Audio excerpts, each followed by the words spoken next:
கீதை போல காதல் மிக புனிதமானது. கோதை நெஞ்சிலாடும் இந்த சிலுவை போன்றது.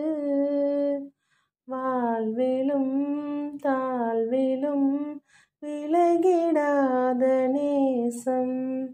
வாலிபம் தென்றலாய் என்றும் இங்கு வீசும். ஏன் மயக்கம், ஏன் தயக்கம், கண்ணாவா இங்கே நிலவு தூங்கும் நேரம். நினைவு தூங்கிடாது, இரவு தூங்கினாலும் உறவு தூங்கிடாது.